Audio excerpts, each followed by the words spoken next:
Hi, my name is Roy Collin, and welcome to the show. I've also got five podcasts: the Awakening Podcast, exposing fraud and corruption, but with solutions; the Crypto Podcast, talking about all things blockchain, NFTs, crypto; the Meditation Podcast, talking about all different types of meditation, but there's also meditations there from 1 minute to 2 hours. And the other one's the Learn Polish Podcast. So if you're interested in learning Polish, you can do that. And the other one is Speaking with Roy Collin. And I just have guests from around the world talking about either public speaking or also about their book or just general life in general. And you'll find everything on bio.link/podcaster. I'm also a podcasting coach. And you see the QR code there, and it's also on my link as well. And if you're interested in actually going on some podcast shows, I'm helping people doing that. Or if you're interested in sponsorship, you can contact me. And I'd like to thank my sponsor, DanielPacker.com. He helps people with anxiety, stress, and addictions. He's got a 90% success rate, and you only pay if you're successful. So be sure to check him out, DanielPacker.com. I hope you enjoy this week's show. Welcome to the Crypto Podcast. You can find all our episodes on the cryptopodcast.org. My guest today from Kansas, USA. Broadcast and journalism professional for more than 25 years, including top 50 markets in radio and TV as a host, producer, and programmer, activist for human rights. And what I love, he's got a podcast as well, Towards Anarchy. Please welcome Michael Stahl. Hey, Roy, thank you for having me, man. I really appreciate it. Yeah, no, and I mean, I think we've a lot in common just from the pre-call. But I mentioned a few things there, like you've got the podcast and the journal, so you might just kind of introduce yourself a little bit more, let the listeners know a bit more. Yeah, I'm well, just like I was just saying, just before you press the button there to say go. I love doing this, man. I love chatting with people. I love people. I'm not a great big fan of crowds, but individuals, one on one, the conversation, real people talking about the things that are important to them. Not it doesn't even have to be important to me. I just want to hear people talk and tell their truth. So I just love doing this, and I've been doing it for 30 years now. I, professionally, terrestrial radio and television, and then, of course, the podcasting, I don't know, 10, 12 years ago or something like that, started my first one. And I'm still on the same network, actually, that I started out on. I'm on the Republic Broadcasting Network. It's a small network out of Texas that has been on air for about 20 years and just doing this thing and just letting people have their voice, have their conversation. And like you do a live rather than a recorded, yeah? You're doing it Yeah. on a Sunday. So like what kind of setup for that? Because some people kind of aspire to have that. There's podcasters and then they kind of record it and they set it out to the usual, the Spotify and the Anchor. But I think it's great to have something live going out on radio because then people kind of, when they like your style, they tune in. Is it hard to set up something like that? No, it's really entire. I connect to the studio just by Skype. It's just the same technology. I'm using the same microphone. I don't do I don't because it's a radio show. I don't do a lot of video, so I don't have to worry about lighting or presentation like that necessarily. But you see, I have a few things set up there to make it look like this is my studio. This space is where I spend almost all of my time. There's a door right here that you can't see because my camera's fixed and my drum set and thousands of comic books are over on the other side. I mean, this is where I spend my time. This is me here, and if it was hard to do, if it was hard to have these conversations or make this stuff happen, I wouldn't do it. I don't want this to be a job. I don't want this to be something I have to come and do. I want this to be the thing that I do every week that I want to do. I want to come and have these conversations, even the hard conversations or the easy ones. I'll talk about comic books or I'll talk about the politics. I'll talk about the economics. Brilliant. And I mean, just prior as well, I was admiring for those watching on Spotify, BitChute, YouTube, or Rumble. You've got a beautiful lighting system that you said a friend made for you, and it's really cool because at the end of the day, a lot of people on the videos, well, things like that actually work because they're grabbing your attention, and even if there's the picture, they're like, "What's that about?" And it's like your logo, the Anarchy logo, but it's very creative. Yeah, my buddy Robert, he's one of these guys that he's always wanted to do his own thing, and in recent years the price of 3D printers and various types of laser cutters and things like that, CNC machines, the price of them has come way down. So over the last few years, he's invested in. He makes just all sorts of cool little things, just things like that. They're decorative things. You wouldn't they're not something you need, but man, you want them when you see the neat cool stuff like that. It's, but it's my little on air sign. It's in flashes while I'm on air. Excellent. So you might tell me your kind of crypto journey when you kind of first got into it. Well, so okay, so we talked a little bit about Bitcoin just before we were jumping in here, and of course, I'm like everybody else. I That was my first experience with any sort of cryptocurrency, my first understanding of it, and basically everybody's. There may have been some things before that could fit the bill, but ultimately, that's the one that started it, and I. Early on, I tried mining. Played around with it a little bit just because I'm a computer geek, and it wasn't successful at it. I didn't have a high end video card at the time, and even that early on, people really didn't even know. We were just trying to set up machines and figure out what to do, and we just had these weird cryptic programs on there that just kind of sat there and put dots on the screen or something like that, and every once in a while it'd give you some kind of feedback of information or something, and tell you you'd finished another hash, and you have no idea what it's doing, and that was my first experience with it. And then of course in the last few years it's really caught on. It just exploded, and so I don't have any Bitcoin, but I have tons of NFTs, and I'll tell you why. Because like we were talking about just before the show, the Bitcoin still suffers from the same problems that all fiat does, all fiat currency does. It's not backed by anything. There are a lot of people that are stoked about it. They're really happy about the idea that you and I can go directly to an exchange with each other without having to use a bank, and that's great. That's fantastic. But the limitations of it, because it's such a market commodity, because it's not even a proper means of exchange that we would understand, because it behaves in the marketplace more like a collectible than it does any you know currency.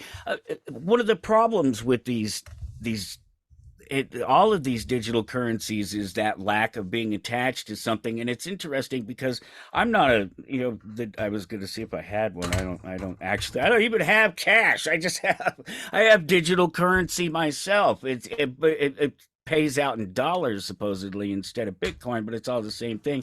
But one of okay, so a dollar, you take a dollar bill, and it's a dollar. It's hard to say, and you take it to somebody. This is a dollar. Whatever costs a dollar, I can buy this with that dollar. With the digital stuff, when it hits the market, and there's no thing that tells you what it is specifically, it can be anything you want. And so, um, my real interest in it, uh, beyond the collectability of something like the NFTs fitting along with the comic books, uh, is that it's an economic problem to solve. Are we moving forward into well, we're definitely moving forward into a new paradigm of understanding where digital things are concerned. Digital things are gaining more and more in value. We value them more. They're becoming more important in our daily lives as every second goes by. And so we're talking about currency, and we're talking about money. This is something that I have understood for a long time. I think I was first introduced, somebody handed me a dollar, but not somebody, somebody I know very well, uh, handed me a dollar and said, look at it and understand it. And do you understand what it is? And do you know what money is? And do you know what currency is? And do you know what this thing in particular is, this Federal Reserve note? And well, now that you know what a Federal Reserve note is, a note issued by the Federal Reserve, well, what's the Federal Reserve? And of course, as soon as somebody asks that question in their life, that's a rabbit hole right there, right? Yeah, but we actually were talking about that. Like, it's kind of, they have the printing press, and that's why with even the Bitcoin, because I was saying like that.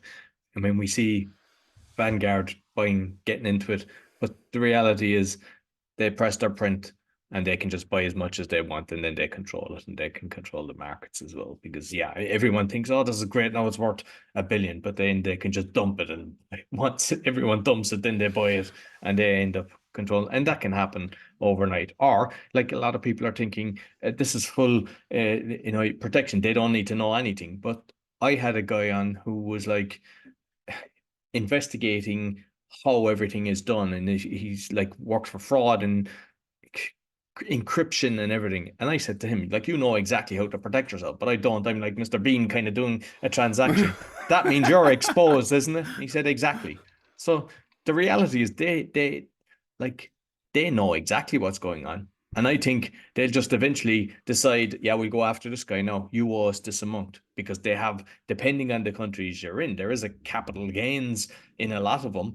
But most people think, they can't see this, so it's grand. But the reality is they're just going, yeah, plus interest, plus penalties. And there'll be a Hmm. lot, I'm convinced they'll just decide when to press that button, and they'll just take down 1 million people. And what can they do? Because they've kind of come out of the system now. Yeah, that's exactly. It's funny because so I own a comic book shop, and so I have a store on it's a pretty decent street corner. I have a fantastic location. But one thing that is in the area is a homeless encampment. There's a number of them around here. I don't know how you guys are doing over there, but things ain't so great here. It ain't. I Uh, mean, I've seen a lot of that, and no, it's nothing like that. And to be honest with you, I remember one guy doing a video. It was in Philadelphia, and he was mhm. 30 minutes driving around, and I was going, "This is insane." And it's People like, just falling out on the street with a drug needle in their arm. Yeah, yeah, yeah. I've seen some of the. Philadelphia is one of the worst. This is nothing over by my shit. This is nothing compared to places like California, Arizona. These big tent cities under these bridges and things like that. There's just a couple of small encampments around. One of them happened to be right back behind my store before they chased the people off here not too long ago. And but the point is that there's one homeless gentleman in particular, Will is his name, and he's an interesting study because he's relatively healthy. There's nothing wrong with him physically. He's just never had a particularly stable life, and so he's homeless. And he doesn't have any ties, but he ties himself down with stuff. He goes around digging through trash and looking through apartment buildings and anything that's open or whatever that he can walk through, not breaking into things and stealing stuff or anything like that, but just going around scavenging whatever he can find and trying to build himself this home. And it blows my mind. I talk to the guy a lot. And I'm like, what are you doing? What are you talking about? You don't like this. You don't want to do this. You talk about how the raccoons come up and they take your food, and how he has to kind of hide all the time because there's other homeless people and human predators, not just the animals, around that will kill him for this crap that he's dug out of a dumpster. And he's tied down to it, and he doesn't have any friends, and he doesn't have any relationships. And I'm just looking at the guy and I'm saying, man, you have an entire open world in front of you. You have no ties. You're off the system. Nobody's tracing you. Nobody's tracking you. You can go wherever you want. You can do whatever you want. You are the only person in charge of your destiny right now. But we were specifically last night. He was over at the shop, stopped through, and we were talking about this point in particular, and because he sees it from his side of things. We're nice and comfy in our homes, and if we're paying attention, we see how they're pitching to us right now that in America anyway, that the economy is better. Things are getting so much better, and it's all because of Biden and all these jobs that they're creating. But when you peel back the layers of that, and you step back, I use this phrase a lot, the Overton window. You know what the Overton window is, right? That's your view of the world. So the world is, this big, but our view is this big. If you can't see me, I'm just sort of putting my fingers together with so you change your Overton window to see what you can see. And it's always true of what government does. It's always true of what the bankers are doing and people who are interested in the economy. They're always looking at through this little itty bitty Overton window, this little space of a much bigger picture. So from 1913, the creation of the Federal Reserve, the American dollar has gone like this. The value of the American dollar. That's it. That's it. So what happens is while this is going dead, the economy is following the same thing here. It's the same downside of the bell curve, but we're only looking at this line here or this line here or in comparison to this line here, just a little bit, little bit, little bit. We're not looking at this thing. When you pull back and look at this thing, this is where we are. This is where we're headed. There's nothing stopping this. And he sees this even living on the street, because I was asking him about it last night. I see through the lies because I watch what they do, and I've seen the manipulation for so many years and following the economics and following the money. And but to have someone like him who has no content, he doesn't watch TV, he doesn't watch the news, he barely even knows who the president is. He said last night, in fact, at one point he said, I don't even know who's running for president right now. I said, it doesn't matter. It's the same old bastards that ran last time.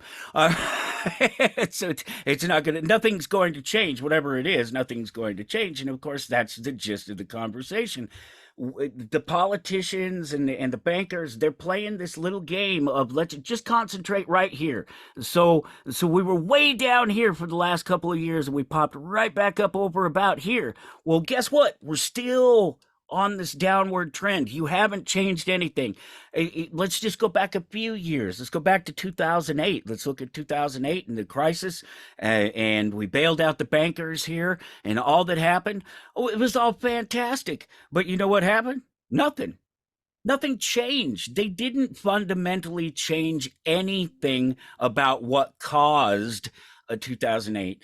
And we're back here again in some of those same markets, as bad as it's ever been, and there's no clear path out of it being offered by anybody in the system, because the system thrives on more and more people becoming dependent on it and supporting it.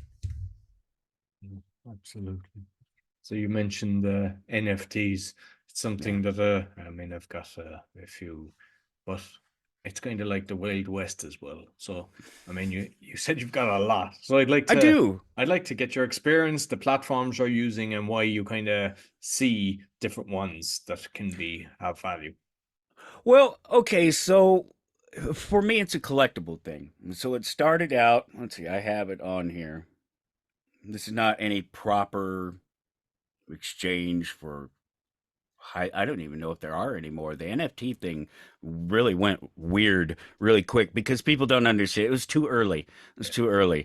I, introduce it now a little bit differently instead of 3 years ago or whatever to the main public, and you would get a different response. I think people get it. Oh, so for me, it's a collectibles thing, and it started like this. I started out with this little program. These influencers were talking about because they're trying to push it. Mr. Beast was actually one of the guys that was on this, and it's for collectors and traders. And so I have thousands and thousands. I'm just going to pull something up here that people will recognize.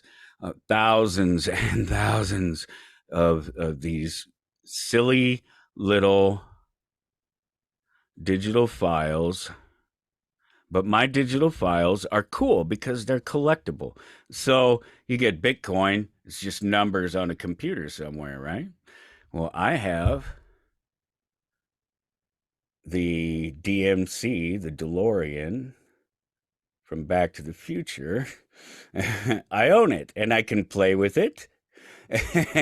And I own I know thousands and thousands of these little things, and I've sold them for pennies. I've sold them for $150. I think is the most I've sold one for, and it's great stuff. It's especially for somebody like myself. I'm 51 in a couple of days, um, so I'm a child of the '80s, and so something like this, it takes a second for some of these to load.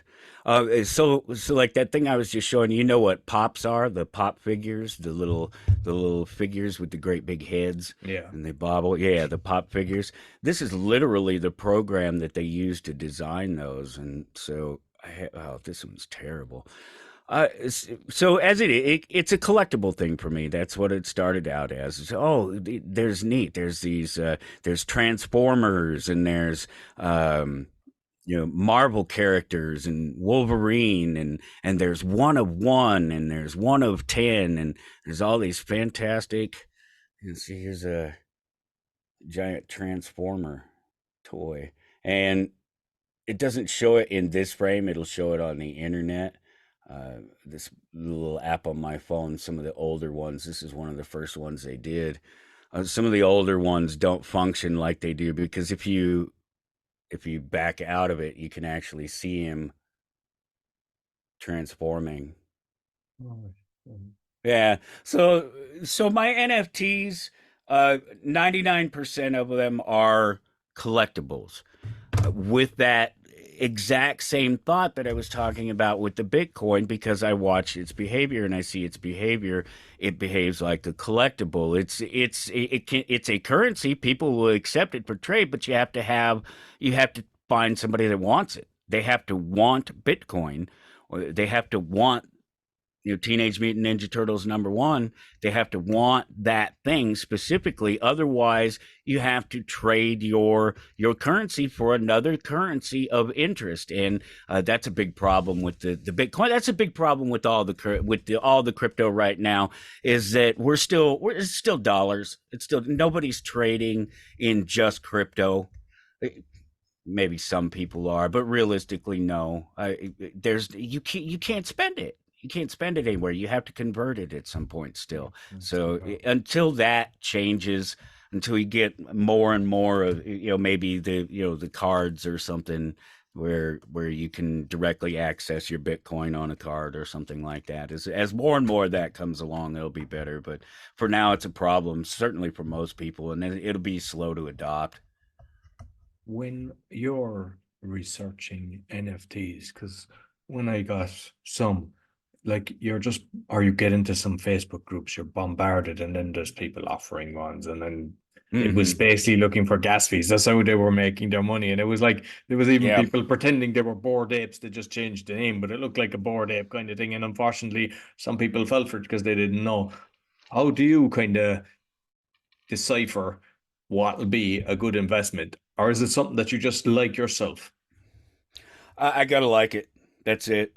It's the same thing I tell people who come into my store that are looking to buy comic books when they're a first timer, and we still get them. People still do come into the comic book store looking for comic books.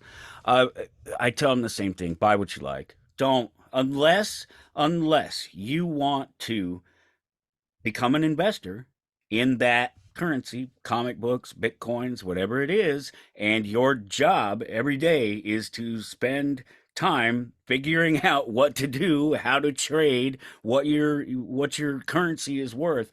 Uh, don't just buy what you like, buy what's fun, and so that's what happened. And with this particular platform, the one that I was just showing you that has the sort of Marvel characters and things like that on there, what was interesting about that is that it was pre NFT. It was well, okay. I won't say that. I'll say it was pre blockchain, but not by much. So it was at first it's just collectible and you can only collect on that platform. Well, now they have proper blockchain NFTs. Almost all of them now that they released are proper, that you can take and you can move and you can put them in your own wallet, and so one of the reasons that I stuck with them is because it was early and I could see the potential for it. I'm still hoping that they're going to get bought out by Disney actually, because they have a lot of they've been from the beginning. They've had a lot of Disney properties. They still do. Marvel, Disney, Mickey Mouse, Winnie the Pooh. There's a bunch. They've got them all, and I keep hoping. I'm hoping. Because if that happens, then the sort of value of my thousands of little collectibles may be only worth pennies each, just like all of these different bitcoins and various coins out there, just worth pennies, worth almost nothing. But at the end of the day, when it comes down to it, I'll be able to take mine and put in somebody else's wallet, and they can pull it up and look with and play with it. And so it's just a little bit different than the rest of them. And so that's what I look for. That's what I watch for. I watch for something that I like and that is, it's weird to say because we are entering this new paradigm where um, digital properties, digital files of all different types are becoming more and more important in our daily lives, and it's only a matter of time before it's commonplace to collect digital things. It already has been. I ask, uh, you know, anybody who's got two, you know, 5 terabyte drives full of MP3s or movies that they've downloaded from the internet, tell me digital files aren't worth something, you know. Like there's obviously Rarible, OpenSea, and all that. Is there any platform? Because I mean, I've seen that, especially with OpenSea, a lot of. Is there any that you find this is a better one than the rest? Oh, okay. So there's a couple that are geared more toward collectors. Kind of what is the one I'm trying? I don't know if I'll be able to even remember it. It's because I've been remiss to dive into more NFTs because of the fact that what was it? Was it the Logan Paul or somebody like that, the fighter that was wrapped Yeah, up in that Paul big NFT. Logan. Paul, yeah, I don't know. Is it a two name person that one way or the other? There's a Paul Logan and there's a Logan Paul, so I don't even know. Wait, Paul Logan, is that the character from the? No, I think it's Paul Logan is the guy that's he's now fighting. He's boxing Okay. in or MMA, and he's yeah. He I heard that as well. He was promoting something that was a dump, like yeah.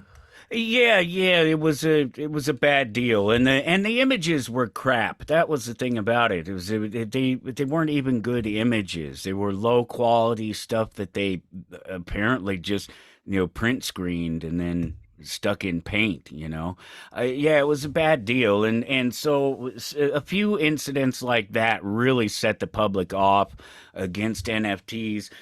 But they'll be back. They'll be back. We're not done with NFTs. We're not done with cryptos. We're only at the beginning of these things, and so I'm playing it just like that. I wish I could find this because there's the one platform. It's a really neat platform, and I've been on a couple of others that I've tried. I really don't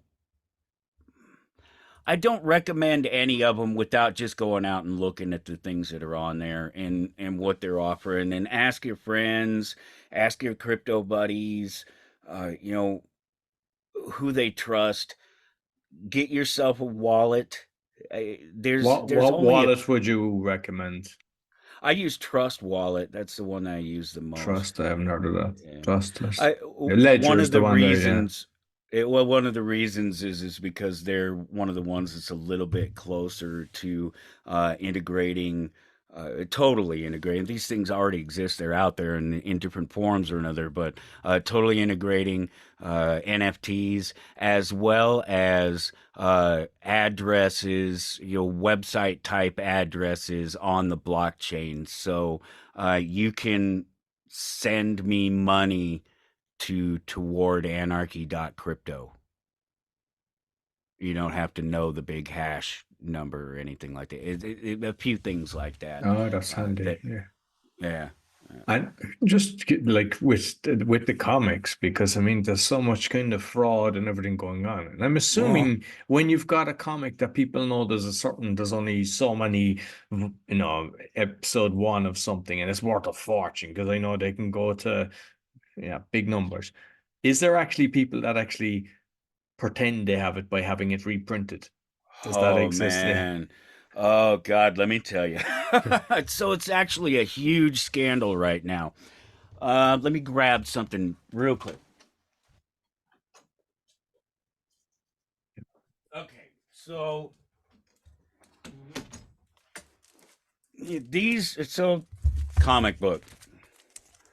John Tyler Christopher, Negative Space, awesome cover. Just a comic book, just paper, pulp paper, not even good paper, just kind of crap.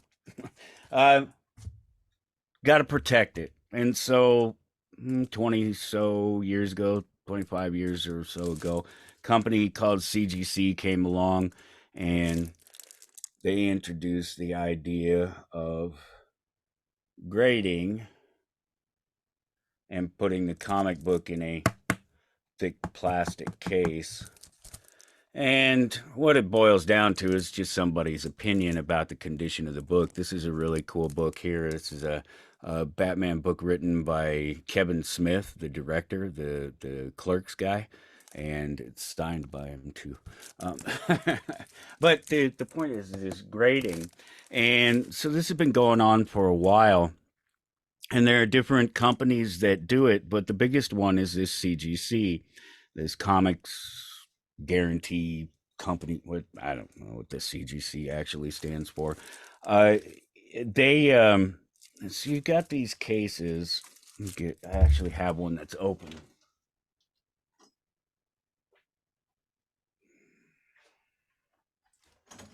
So you have these cases, these comic books are put in these cases. You just take the comic book and you put it in this big plastic case. This is big, thick, clear thing. And then there's a spot for the label and the grade at the top. But they're inside another piece of plastic inside of these. You could see it maybe in the other ones. And you put it in there. Well, the problem with that is they don't really provide any way to prove that it's sealed. You can see on this one where it's cracked because I've broken it open. But if you actually take your time, I'm not trying to defraud anyone. Um, if you actually take your time, you can peel these books out of there. Or, even better, is there not one right there? I guess there isn't. I had one of the labels out here.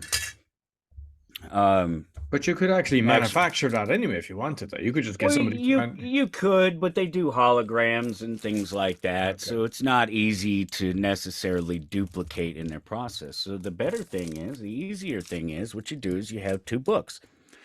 You have this book that's been graded, say it's a 9.4 out of 10, and then you have another book, let's say it's a 8. Um, but you know that you can swap this label out, you pull this label out, you put this 9.4 label in the book that's an 8, then you send it back and have it the case is cracked. Oops, it's a little broken. You send it back, they recase it, and now this serial number that's associated with it is now attached to two different books. And so this was going on for a while. There's one guy in particular who's been doing it for a decade or so, doing this thing where he was taking high end books worth $800, something like that.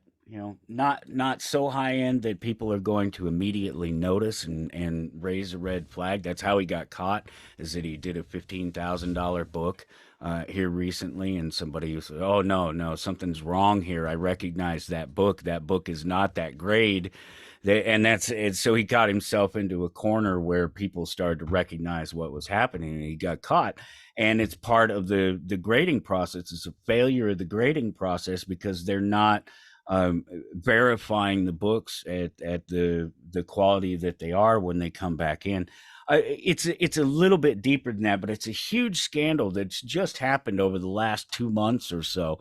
That's just broken out. CGC has had to. They even had a employee, a couple of them actually. They had somebody who worked in the office and then somebody who worked in grading, who was they had their own little scam going on. We don't know yet if it's tied to this. CGC filed a case against these individuals, these employees, in Florida courts here just I don't know, a week and a half ago or something like that. And so this is kind of new information, and we're not really sure if it's tied to this fraud that's going on there. So to answer your question, yes, people do fake this stuff. It does. Printing these things. I'll tell you something that happens with a lot more than the comic books is these little cards. I don't know, Pokemon cards, things Mm. like that. Pokemon, Magic the Gathering. I don't happen to have any. It's a Yeah, miracle but that I I don't know have. what you're. I think most people know what the Yeah, Pokemon I think cards are most too. people have seen them by now. Yeah, but they're just little cards, and they're quite a bit easier to copy and make copies of. The Pokemon's the worst at it. They because there's a lot of them are sold to kids, and so grandma will go on Wish or Amazon or something like that, eBay, and buy a big lot of Pokemon cards and think they're getting a great big deal, and when they show up, they're fake. They're not worth anything, and we have to tell. I every week, say every week, some kid comes in the store. Pokemon, you want to trade? You want to sell you this card? I got a Charizard. I got it's a big dragon that everybody chases after. They love that the Charizard. Uh, how much is it worth? Would you trade me for it? Would you buy it from me? Sorry, man, it's fake. I don't know what to tell you. They fake them. We try our hardest to weed out the fraud, but it's there. It's just like it is anywhere else. There are people trying to defraud people, and they find creative ways to do it. It's I don't know, human nature, I guess. And I mean, like that's why I kind of set this up is I saw so many rug pulls and with the all the altcoins and everything, and like there's kind of ways of checking that the founders and stuff, but there's even times that you can see who they are and there's still a rug pull. So like, do you actually invest in any of the altcoins and have your ways of checking? I really don't. Nah, I'm just not at stick to this your point. NFTs. Yeah, and because it's a collector thing for me, I'm not rich. I don't have any money.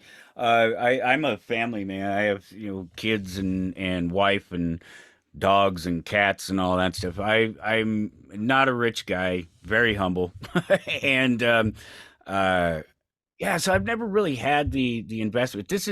I this Teenage Mutant Ninja Turtles #1, not this one on the wall, but I do have one. It's the most valuable thing I have, and it's probably worth $10,000, something like that. Yeah. But then I have, dozens and dozens and dozens of comic books worth 5, 10, 15, $20.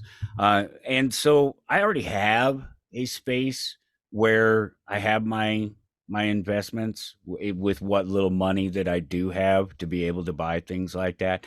And so the crypto thing for me is at this point I'm still just watching. I'm still waiting. I'm watching for I don't know what it's got to be something. It's a social push, or there has to be some, like we talked about just before the show started a little bit, uh, some real world thing attached to the currency before I'll really invest in it. Otherwise, it's just trading. It's just it's just guesswork. It's you could do the same thing with the stock market. You could do the same thing with comic books or Pokemon cards. And my thing about that has always been if I'm going to do it, I might as well have fun doing it. If I'm going to collect and try to uh, get lucky out of that and build my way into a future. I'll do it with the fun stuff. I'll do it with the comic books, uh, and it's paid off. I'll pay pennies for a comic book and sell it for $20. So I only get $20 at a time. I'm not getting 20,000 at a time. But then again, I didn't have to run a computer for 18 years to yeah, or whatever it is to build up the hashes to collect on the thing, or spend whatever the low point was last time, that's still considerably more than I've ever paid for any comic book. So I as I continue to go forward, every day I get a little bit closer and a little bit closer. I just watch. I just watch right now, and I'm waiting for that cue that says we're over the hump. We've found a way to make it more than just another market tradable, collectible, hot idea of the moment thing. None of that stuff is there. I'm much more excited about the blockchain itself and the ability to exchange information on the blockchain, the ability to put up website. I can put up a website. I can build a website on the blockchain. I can put it on my phone. I can host my entire towardanarchy.com website on my phone on a crypto address, and nobody can ever take it down ultimately. Yeah, that's worth gold because I mean, like especially on my awakening, the amount of people that their sites disappeared, their Mm-hmm. email list and everything, all this. I mean, you don't understand this is going on until it happens to you yourself. Yeah. Just on the comics, just curious, what's the most expensive, not for you, but in the world, a comic has ever sold for? Well, they keep breaking records. I think Spider-Man #1 just sold for $3 million, 2 3 weeks ago, something like that. Action Comics #1, the first appearance of Superman, is still the comic book, and I think the last great copy of it went for about $5 million. So for 16 pages of pulp paper that shouldn't even exist still. The expected life of a comic book is 40 years or something like that. The actual physical book itself with that older pulp paper. Some of the paper is a little bit better now these days and they'll last longer, but yeah, that book those books shouldn't even exist. And just like finally with the NFTs, has there any been any that you've got that had utilities attached to them? Because the reason that I'm asking is I got kind of caught up in a thing that the company was fraudulent, but it was like you didn't know, did the person that's reselling it had taken the utility. So you were either buying Oh. just a picture, whereas the utility was worth 10 times more than the price you were buying for if you got it at a certain price. And I think now they've kind of overcome that. Some have done it, but I'm just curious, have you any experience of when there was a utility attached to something? No, I've seen a few things, but I've never seen anything that I went, oh, that's actually going to work. Everything that I've seen so far is tied to electricity. And that's a weird thing. It's one of the arguments of the people who don't understand money when they're arguing pro Bitcoin. They say that what backs it is the energy that creates it. Well, the reality of that is you have to be able to get the energy back for that to be true, and you can't. In fact, Bitcoin, once you get it, costs you more and more energy to keep. Once you pull it off into a wallet, it can be in cold storage, but you're going to have to expend more energy to put it back out there on the market. So it fails to meet that standard in terms of another currency that does have a real functional utility associated with it. The electricity thing boggles my mind, and it's because it's an expenditure. You're not getting, you can never get it back. And I had somebody tell me, "Oh, well, you can pay your electricity bill with it." That's new electricity. That's not the same electricity. You just converted it. It's you didn't turn it back into what created it. If you have a gold coin, money, actual money, not just currency. It functions as currency, but it's actual money by definition, because it has an intrinsic value, an inherent value, and you get a lot of economists and people, especially on the sort of libertarian Austrian side, that will tell you that there's no such thing as an inherent value. And these are people that are playing a word game, because an inherent value is in what you can, when it comes to currency, when it comes to economics, is in what you can use that currency for, other than to facilitate exchange. And that's why gold or silver or salt can be money. It meets the actual literal definitions, the functions of money, because it can be used for something other than to facilitate exchange. And Bitcoin, none of these other uh, digital currencies can yet. And I'm not against digital money, but digital, of course, I wouldn't be against. We use it all the time. We have been for a long time. We're fooling ourselves into thinking that digital money itself is anything different than credit card money. It's just zeros on a computer somewhere that somebody's keeping track of, that says it's worth so much. And that's it. That's all we have at this. Which I don't have any problem with that. But the core reason that I care about any of this stuff at all, even though it's such an early technology, is because of what it stands to represent going forward into the future. Um, Central bank controlled digital currencies, CBDCs, digital currency, the central bank digital currencies. That's a huge danger going forward, because the money system is already captured, but a dollar bill is a dollar bill. And so until the faith in the dollar, the faith in the US government and the Federal Reserve System totally collapses, and the dollar is worth nothing, it's still a dollar. And you can still hold it in your hand, and people will still take it from you.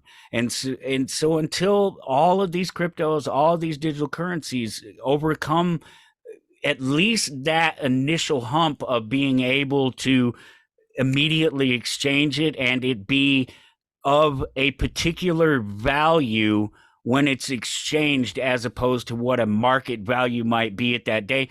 My customers, not my customers are really good, because my customers, I treat them well. Comic book customers hate it when they go into a shop and they find a book on the shelf and it has a price on it, or it doesn't have a price on it, and they bring it up to the counter and the guy says, "I got to look that up on eBay." Okay, that's not a problem for anybody who's trading in the market, but it's a problem for anybody who just wants to buy the thing, and they don't want to have to. That's why currency exists at all. One of the functions of currency that it meets is that you don't have to be able to compare all the prices of everything when you go in the store. You don't have to know how many loaves of bread it takes to buy some eggs, because you express it in terms of dollars. And until people are like, "Oh, I can buy that for 2 Bitcoin," and that becomes a thing, the cryptocurrency is going to be just that. It's going to be a kind of an underground thing. It's going to be something that's used on the internet. It's going to be something that's used by for nefarious reasons, to trade supposedly underneath the radar of governments and authorities. Except that we already discussed that too. just before the show started, this idea that Bitcoin has never lived up to, and that it's safe to conduct transactions with people, and people can't see it, and it goes directly to the individual. And well, yeah, this is only sort of pseudo true. They've already proven that they can sit on either or both ends of a transaction, and it only just takes doing that for so long until they can narrow down where that transaction is actually going to. And so crypto in those terms has failed to live up to the expectations. And how could it? Because it's a ledger event. Every single thing about it is logged and cataloged. Every transmission, every bit, all of it, every bit of the information is there inside the exchanges and on the ledger. So it's a weird space to find people in fighting for a freedom from the system and from the control of our money system, begging for something like this to work. And so that's why I'm watching. That's why I'm just lurking in the background like I do on all these things, and I'm waiting to see what that next thing is going to be. And hopefully I'll be able to jump on it. I'd have never jumped on Bitcoin as a collectible. I only would have caught it incidentally. I would have never gone out and said, ooh, I got to have some Bitcoin in my portfolio on the off chance that it's going to explode 10 years later or whatever it was, 5 years later. And people are going to find some interest in it. The volatility of something like that, that bothers me. The comic books don't have that same kind of volatility. Current ones do. The ones that are coming out currently, their market fluctuations are huge because fear of missing out, the FOMO. You got to have the new number one, the new characters coming out. So they'll pop up there. But when you're talking about something like the Teenage Mutant Ninja Turtles number one, even this one's probably a $600 book or something like that. It's never really going to go down in value. This is 1984. Low print run, one of the most popular pop culture things to come along, certainly since the 1980s. The Ninja Turtles hold a special place, even in cartoons themselves. They've never been off television. Since the first Turtles cartoon, they've never been off television. There's always been a Turtles cartoon since it. So, yeah, things like that, they're going to hold out their value. That's not guesswork. That's being in the right place at the right time to get the good conditioned book for the right price. If Bitcoin, if crypto was at that point yet, I'd be all up in it, but it's not there yet. And so I'm watching. No, brilliant. Listen, Michael, thoroughly enjoyed it. Learned a lot. Yeah. So you might let people know where they can find you. Oh, yeah, towardanarchy.com or at towardanarchy, basically anywhere on the web. That's one of the things I've been able to do. And one of again, with the future and technology and things in mind, grabbing my little space of the internet out there. People can always find me at towardanarchy. No, excellent. I'll make sure I put it both on the audio and the video. Thank you very much, Michael. Appreciate it, Roy. Thank you so much. No problem. So that's all for the Crypto Podcast. You'll find all our episodes on thecryptopodcast.org. Until next week, take care. Well, I hope you enjoyed this week's episode. Be sure to give us a thumbs up, 5-star rating, and share with your friends. And you'll find all my shows with the QR code or bio.link/podcaster, as well as my podcast coaching. And I'd like to thank my sponsor, DanielPackard.com, helping people with anxiety, stress, and addictions. He's got a 90% success rate, and you only pay if you're successful. Also, if you'd like to go on a podcasting tour, I can help you do that. And if you're interested in sponsorship, you can contact me on my bio.link/podcaster. Until next week, take care.